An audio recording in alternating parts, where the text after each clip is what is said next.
Amém. 1 Samuel 15 diz: Então disse Samuel a Saul: Enviou-me o Senhor a ungir-te rei sobre o seu povo, sobre Israel.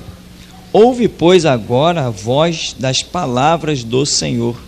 Assim diz o Senhor dos Exércitos: Eu me recordei do que fez Amaleque a Israel, como se lhe opôs no caminho quando subia do Egito.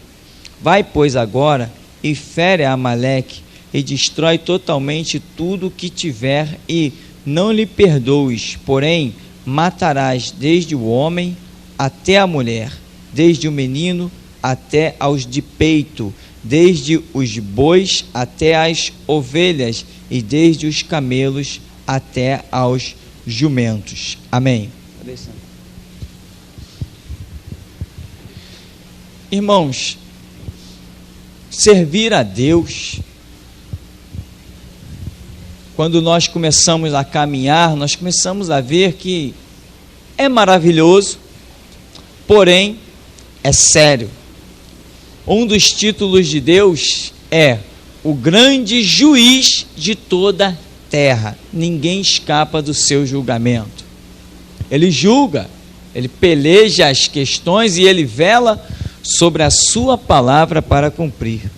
Deus acompanha com os olhos que são como chama de fogo sobre a terra, e ele enxerga os corações humanos. Ele vai lá no profundo. Nós, seres humanos, temos algo que Deus também tem: sentimentos. Só que, embora a Bíblia diga que Deus amou o mundo de tal maneira e deu seu Filho unigênito para que todo que nele crê não pereça, mas tenha a vida eterna, também a Bíblia diz que esse mesmo Deus um dia lançará seres humanos nenhuma condenação do inferno eterna, como está escrito lá: e foram abertos os livros, e todo aquele que não foi achado escrito no livro da vida foi lançado no lago de fogo e enxofre, que é a segunda morte, ou seja, uma morte eterna, uma separação eterna de Deus. Muitas vezes nós queremos servir a Deus, mas os nossos sentimentos é o primeiro obstáculo que nós temos para vencer, porque nós sempre dizemos que sem renúncia não há evangelho. Não é isso que foi dito? Não é isso que nós realmente entendemos? Que sem renúncia não há evangelho? E o primeiro a renunciar foi Deus. Deus amou o mundo de tal maneira, renunciou ao seu Filho, contemplou tudo aquilo que nós conhecemos, a história do Calvário, por amor à humanidade. Então os nossos sentimentos são a primeira pedra, porque o evangelho é uma caminhada de renúncia, contrário do que dizem por aí: você vai conquistar isso, conquistar aquilo, aquilo outro. Não, primeiro você tem que renunciar, tem que buscar o reino de Deus e a sua justiça em primeiro lugar. As demais coisas serão acrescentadas. Então, reino de Deus é renúncia, e você vai renunciar algo somente se você ama a isto que agora você tem que renunciar. Nunca será renúncia quando você deixa de lado algo que você não tem sentimento por isto. Quando Deus pede renúncia, é algo que você ama. Para você caminhar espiritualmente, seguir os desígnios de Deus, quando Deus te pede correção, mudança, renúncia, é algo que você ama e vai doer, não tem jeito. Claro que você não vai ouvir isso lá fora, não, isso é só aqui.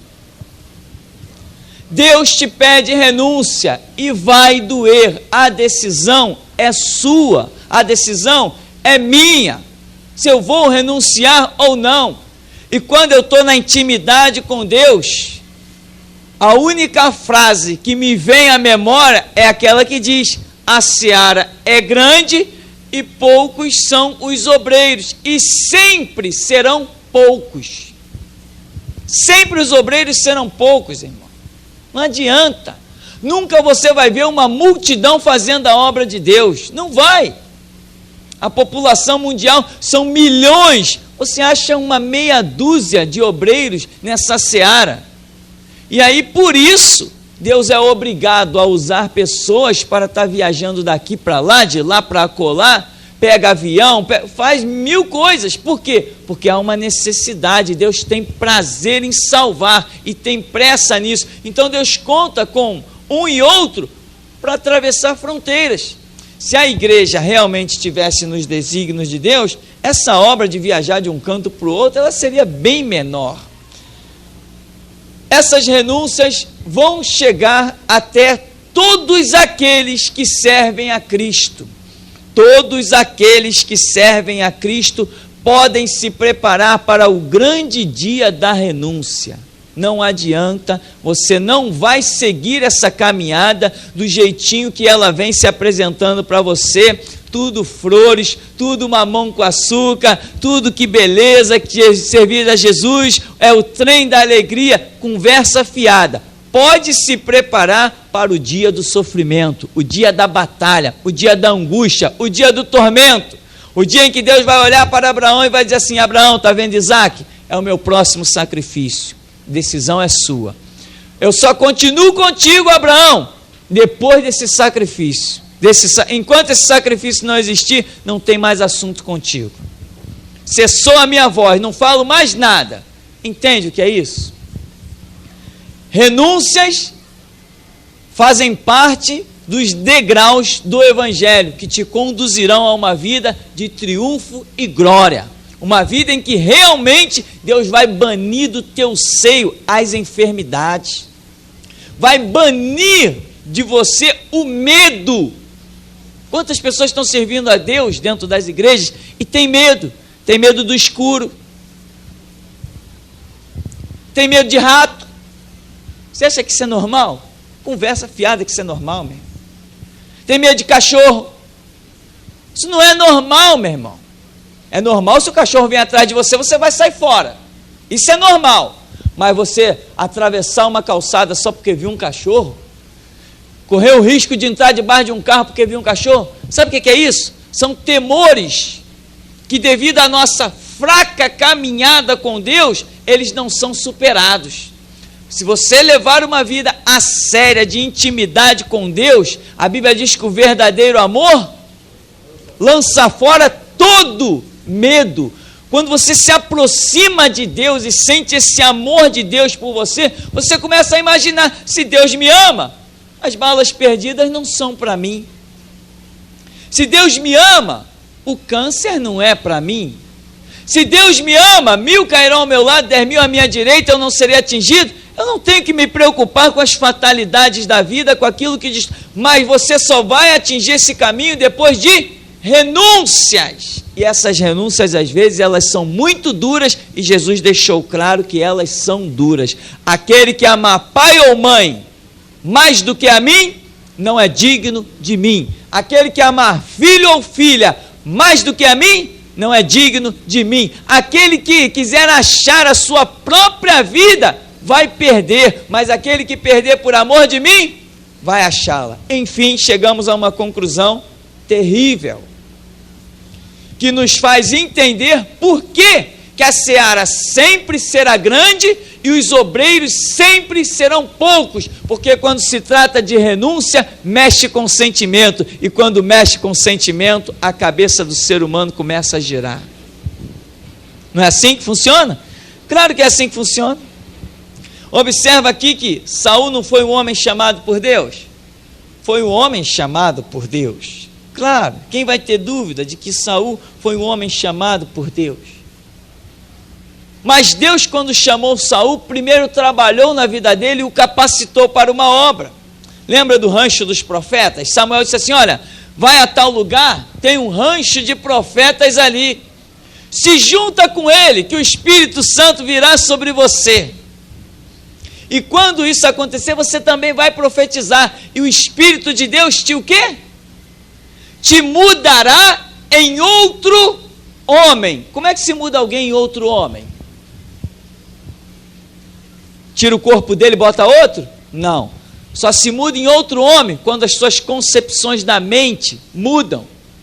Quando você é capaz de perceber na sua mente coisas que você antes não percebia. E lá estava o rancho, de repente, Saul se coloca, vem o Espírito Santo sobre ele, ele profetiza e diz a Bíblia que Deus mudou Saul em outro homem. Então Deus o capacitou para o ministério de rei. Deus quer trabalhar na sua vida e te capacitar para o ministério.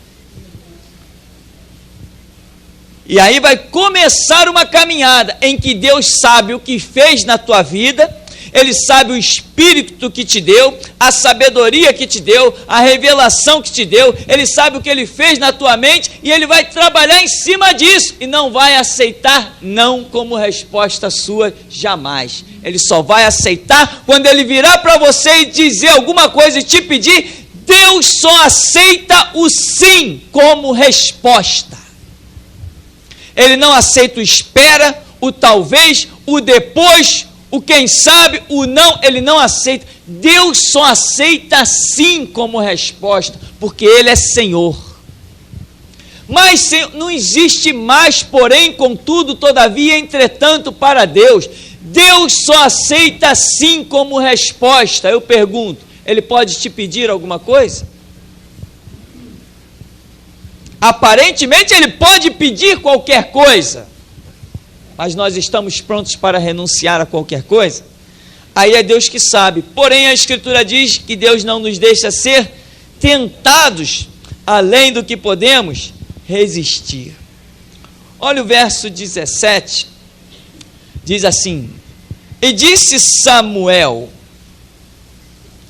porventura sendo tu pequeno aos teus olhos, não foste por cabeça das tribos de Israel? E o Senhor te ungiu rei sobre Israel? Meu irmão, isso é o que nós temos que olhar dia a dia para nós e ver. Não sendo nós pequenos, insignificantes, destituídos da glória de Deus, dignos de morte, quem éramos nós? Nós éramos uns zumbis ambulantes nessa sociedade. Nós éramos pior do que qualquer esterco. Nós colocávamos trabalhos nas encruzilhadas. Que ignorância, que estupidez. Nós acendíamos velas para as almas. Que almas são essas? Nós nunca vimos, nem sabemos quem são eles. Nós batíamos cabeça para o tranca-rua, para o Exu Caveira, para o Sete Capa. Nós não éramos nada. Nós passávamos diante desses templos babilônicos chamados católicos e fazíamos o sinal da cruz. Nós éramos escravos saindo de casa e se benzendo, rezando Ave Maria cheia de graça, o Senhor é convosco, bendita sois vós. Então, olha o que nós éramos, irmão, e olha o que nós somos. Porque o Espírito Santo desceu sobre nós e nos mudou num novo homem. A nossa mente foi transformada. Deus vai olhar para mim e vai dizer assim: você não era nada, agora tu vem me dizer não? Tu estarias morto se eu não fizesse alguma coisa por você. A tua vida me pertence, fui eu que te salvei. Foi o meu filho que derramou sangue por você. Foi o meu Espírito que te deu vida, que tu era um zumbi, como Paulo diz, vós estávamos mortos nos nossos delitos e pecados e Ele nos vivificou. Deus não aceita não como resposta. Nem um dia eu vou tomar essa decisão. Não acha que Deus vai esperar um dia você tomar a decisão? Um homem chegou diante do Senhor Jesus e disse assim: Senhor, eu te seguirei para onde tu fores, me deixa primeiro sepultar o meu pai. Jesus falou assim: não, é agora ou nunca. Deixa os mortos sepultarem os seus mortos, tu vem, segue-me. Que isso? Aí entraria o meu sentimento, né? Que isso? O que tinha de mais? O homem ir lá sepultar o seu pai? Aí Isaías me diz assim: não são os vossos caminhos os meus caminhos, nem os meus pensamentos são os vossos pensamentos. Os meus caminhos são mais altos, os meus pensamentos são mais altos. E quem é tu, homem mortal, para me dizer espera ou não? Deus não aceita não. E nós já falamos Há muito tempo nós já viemos falando neste ministério que ia chegar um dia que a palavra ia apertar a tal ponto que eu queria ver quantos iam resistir. Porque aqui não interessa dízimo e oferta, aqui interessa vidas. Se a sua vida tem valor, traga o seu dízimo e a sua oferta. Se a sua vida não tem valor, ninguém precisa do seu dízimo nem da sua oferta. Porque Deus não quer contar com o teu dízimo, Ele quer contar com a tua boca. Então, meu irmão, nós sabemos que a coisa está apertando. Deus já falou várias vezes, e Deus falou que conosco aqui é assim. Ele vai apertar, apertar e apertar, até o ponto, ou ele levanta o holocausto, ou ele arrebata a igreja. Mas que vai apertar, vai apertar. Ou vamos perecer, ou vamos ver uma glória como nenhum outro povo já viu. Vamos ver sinais e prodígios e maravilhas. Vamos desfazer as obras do diabo. Vamos mexer na posição dos poderosos dessa terra. Nós vamos sair do alto desse morro como pequeninos para mexer na posição dos poderosos e mostrar aonde está a verdade e aonde está a mentira. Nós vamos mexer. E este é o tempo que Deus nos tem dado. Nós precisamos saber que para chegar lá, no meio do caminho, Deus vai dizer, renuncia a isso. Tem outra porta ali, quando você tentar entrar com a sua bagagem não passa, só passa você.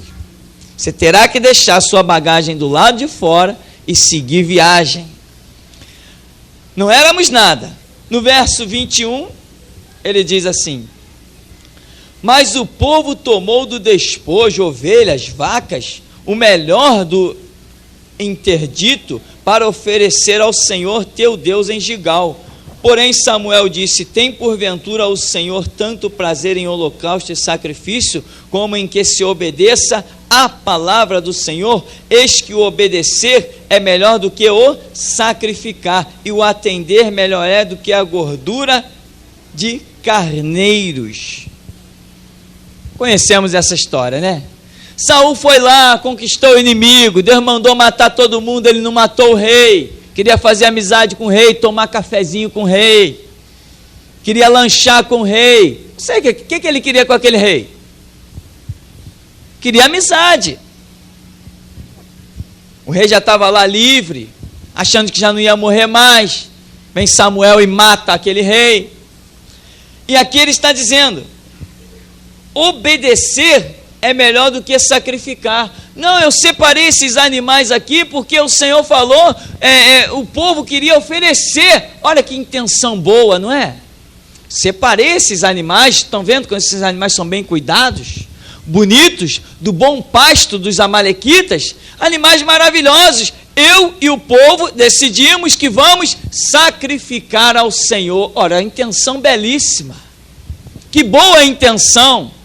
Traído pelo próprio sentimento, não deu ouvidos à razão. Qual era a palavra do Senhor? Mata tudo, está lá escrito no verso 3, bois e até as ovelhas, e desde os camelos até aos jumentos, acaba com tudo. Ele disse não para Deus ou não disse?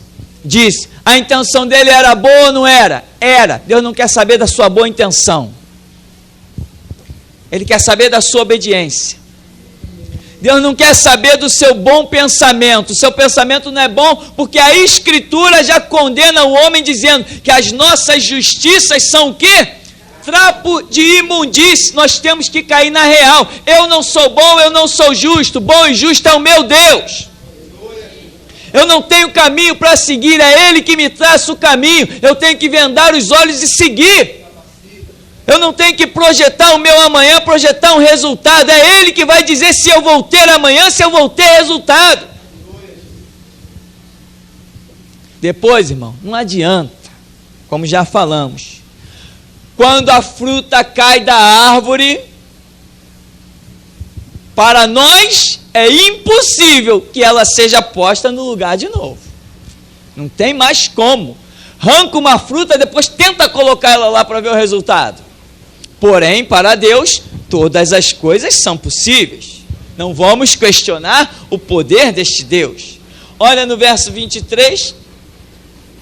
Porque a rebelião é como o pecado de feitiçaria, e o porfiar é como iniquidade e idolatria. Porquanto tu rejeitaste a palavra do Senhor, Ele também te rejeitou a ti, para que não sejas rei.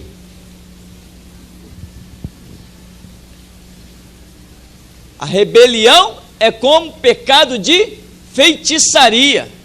Samuel está dizendo assim: você é igual um feiticeiro, Saul. Você é um feiticeiro diante dos olhos de Deus. Assim como ele condena os feiticeiros, ele está condenando você pela sua rebelião. Mas que rebelião? Eu só ia oferecer sacrifício a Deus. Há caminho que ao homem parece ser bom, mas o final dele... Nós não fomos chamados, meu irmão, para caminhos aparentes. Nós não fomos chamados para andar naquilo que parece ser bom. Você já tem essa consciência? Você não foi chamado para andar no que parece ser bom, né? Que nem aquelas frases ridículas e estúpidas que nós ouvimos. Que bom se todos os povos vivessem em união. Procura esse Cristo na Bíblia. O Cristo que eu conheço da Bíblia é aquele que disse que veio ao mundo para causar divisão, semear fogo, causar dissensão. Quando ele diz: deixe-vos a minha paz vos dou, ele está falando para os seus discípulos. Aqueles que estão em Cristo são nova criatura, estes recebem a sua paz pessoal, mas o mundo não. O mundo é guerra, o mundo é confronto e conflito, porque o mundo jaz no maligno. E Jesus Cristo disse que o Filho de Deus se manifestou para desfazer as obras do diabo. Meu irmão, esquece os teus conceitos, esquece os teus ideais. Eles não vão funcionar para o reino de Deus. Tem um projeto? Coloca nos pés do Senhor. Se Ele disser sim, é sim. Se Ele disser não, é não. Tem um ideal? Vai para os pés do Senhor. Se Ele disser sim, é sim. Se Ele disser não, é não. Mas, Senhor, não existe mais diante de Deus. Ele só quer, quando Ele te dá uma ordem, Ele só quer ouvir o sim. Mas Saul tinha boa intenção. Dá para detectar que tinha boa intenção. Separou o melhor. A Bíblia vai dizer que ele separou o melhor dos animais para oferecer ao Senhor. Porém, vem Samuel, o profeta, e o acusa de rebelião.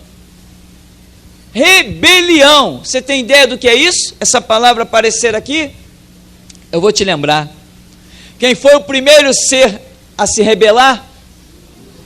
Satanás. Está aqui. Saul está sendo olhado por Deus, igualzinho Deus olhou para o diabo, agora estava olhando para Saul. Sim ou não? A rebelião é como pecado de feitiçaria. Rebelião é Lúcifer. O encabeçador da rebelião é ele. Ele é o espírito da rebelião contra os princípios de Deus. E feitiçaria são aqueles que estão praticando as coisas que são contrárias à palavra de Deus. O resultado da rebelião é feitiçaria, é idolatria, é bebedices, é glutonaria, é todas essas práticas contrárias. O profeta Samuel está olhando para Saul e o está qualificando como uma personalidade satânica. Está dizendo: Deus acabou, cortou de você o ministério, encerrou, já era, não tem mais jeito. Deus já tem outro melhor do que você. E já está procurando, já achou, e os seus dias já foram encerrados como rei. E a resposta que nós temos é que a boa intenção, o social, o familiar, os laços familiares, eles são realmente terríveis. Amém? São terríveis. São terríveis. Esses sentimentos que nós temos, e eles não foram criados pelo diabo, não. Os laços sentimentais que nós possuímos foram dados por Deus. Foi Deus que criou esses laços sentimentais. Porém, quando Jesus fala de amar em primeiro lugar, ele diz: amarás ao Senhor, o teu Deus, sobre todas as coisas. Amém? E ele diz: o segundo mandamento semelhante a este, não é igual. O segundo mandamento semelhante a este é: amarás ao teu próximo como a ti mesmo. Irmãos, nós temos um objetivo. São vidas, almas. E nós sabemos que quanto mais almas quisermos alcançar, quanto mais quisermos ser um instrumento nas mãos de Deus, mais teremos que renunciar. Amém?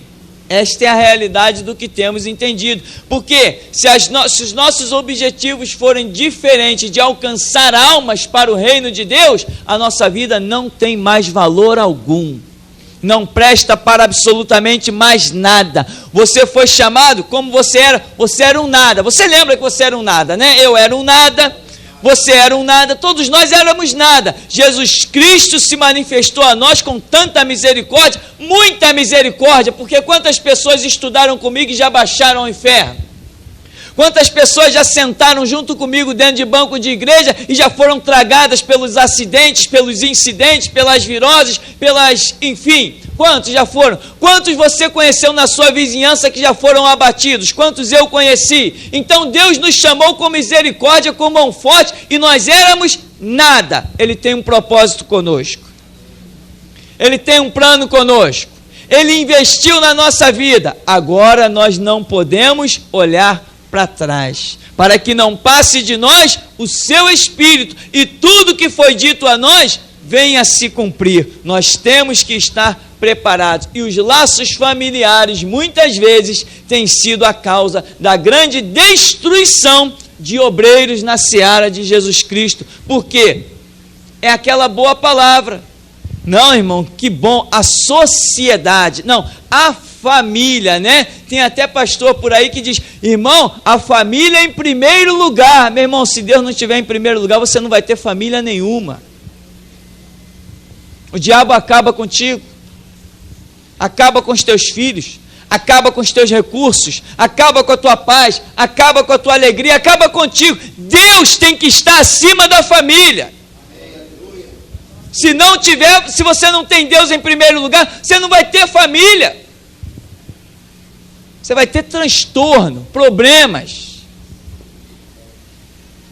Mas são conceitos bonitos, não são? A família. Você vai aí nos conselhos humanitários, a família, a célula máter da sociedade. Não, meu irmão, mentira. A célula máter da sociedade se chama Jesus Cristo. Ele sim é o bom pastor, é o sumo sacerdote, ele é o Pai eterno, ele vai reunir todos os povos como uma grande família. Ele é a célula máter da sociedade. Porque lá no céu as primeiras coisas são passadas e acabou a história. Tudo se fez novo. Mas o Espírito Santo já baixou sobre você, já tocou na sua mente, já te mudou num novo homem, numa nova mulher, e agora Deus vai falar contigo. Você quer ouvir Deus? Amém? Quem não quer ouvir? Mas deixa eu te dizer uma coisa: não como resposta, ele não aceita. Senhor, espera um pouquinho, como resposta, ele não aceita. Você está pronto para dizer sim para Deus? Queira ouvir assim. Está pronto para dizer sim? Então queira ouvir Deus. Porque outra palavra, quando ele falar, se você não disser sim, ele acaba contigo. Amém? Ele acaba contigo. Ele investiu e ele diz que a quem muito lhe é dado, muito lhe será cobrado. Que nós aprendamos a seguir esse Deus. Conceitos, sentimentos, ideologias, eu tenho que trocar tudo pela razão e pela lógica de seguir a Jesus Cristo, nas regras que ele traçou para a humanidade. Como Hebreus 13:8 diz que ele é o mesmo, ontem, hoje e eternamente. Se ele julgou lá a transgressão à sua palavra, ele vai julgar aqui também. Amém? E tudo que nós temos para nos conduzir se chama Bíblia. A palavra de Deus, que o Salmo vai dizer que é lâmpada para os nossos pés, que é luz para o nosso caminho. Então, irmão, prepara-te para quando Deus se manifestar, você dizer sim. Sim, somente sim. Ele não vai aceitar outra resposta de você. Amém. O Senhor nos abençoe em nome de Jesus.